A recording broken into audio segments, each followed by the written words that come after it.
Hi, my name is Master Peter Russo, and we had a rained out Sunday. That's why you didn't see anything up on the web. Everybody said I should get something up there, so here I am with my last remaining camera. I've lost 3 cameras this week. It's been a hell of a technical week for me, frankly. But basically, we watched videos. We watched the Be Real series, which centers around streetwise techniques, carjackings, hijackings, things like that. And then simple things you can learn. The 2 things that are in essentially, if you threw all the martial arts into a big hopper and boil them down, what things come out that are common. There's only 2 of those, and so we cover that in the Be Real series.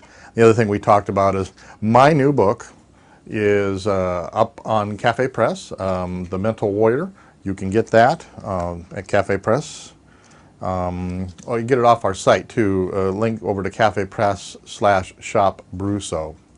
And also we have the, hang on, we also have the white belt syllabus up there, which is really nice. It's all notes, my notes, all annotated. It's not a how-to guide, mind you. I left some things for the practitioner to fill out, obviously. But this is a great start for Anjing Banfa. It probably won't make much sense to those that don't study with us. We do have one guy who's buying one and then trying to figure it out on the lessons on Ask Sensei, so that should be interesting to see how that experiment works. I have written all the way up to black belt. I'm stuck on the very last one, and I don't know what I was thinking when I did that 35 years ago, because it's like 5 martial arts systems all into one. So it's going to take me a little time to get that all figured out. But at any rate, this Sunday it looks like we're going to have good weather, so we should not have any problems. So I'll see you online this Sunday.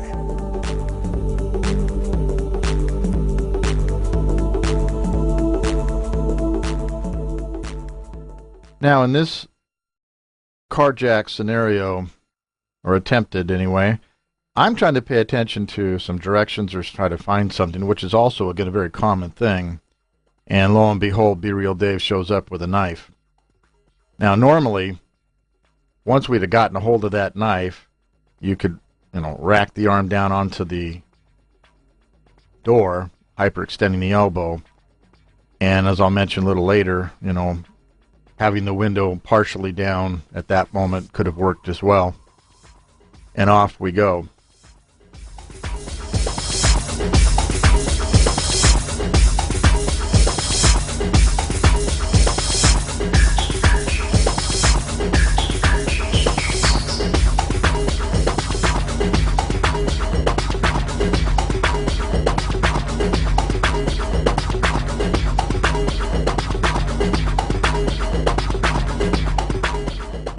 Now here the assailant approaches the vehicle and sticks a knife in my face, so to speak, at my throat. What I need to do is to lean back quickly and go ahead and grab that knife, as you learned before. Get control of it so it can't hurt you.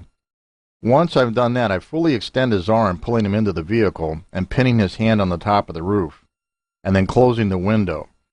Now, by closing the window, you actually trap his arm in there, and the way the tendons work in your arm, he can't hold on to that knife. It's going to come out of there. See how his hand opened up there.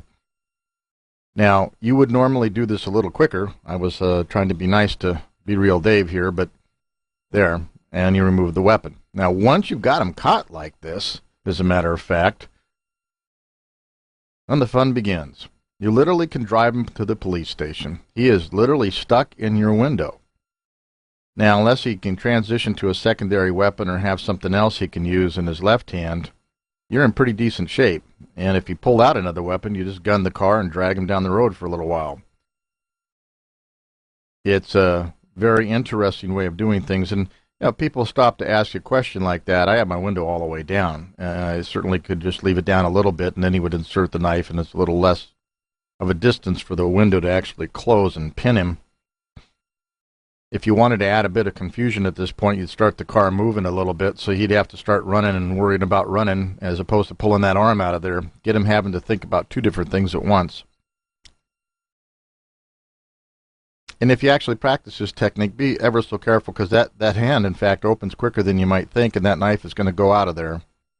So Another possibility is as you pin the knife right here, you could have pulled his elbow down to your lap, his hand, and then start cranking the window up, and that would give you a fulcrum to lever bar his arm against as well as you're then closing the window.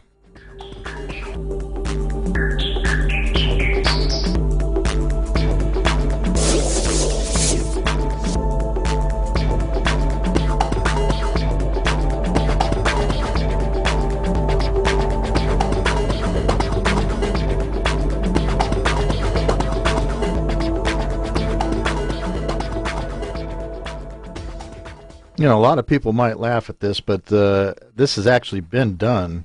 There was an attempted rape/kidnap, and a woman did this, rolled up the window on the assailant, and drove, I think it was something on the order of 2.4 miles to the police station and delivered him. It is truly a unique way of capturing an individual and depositing him at your local police department.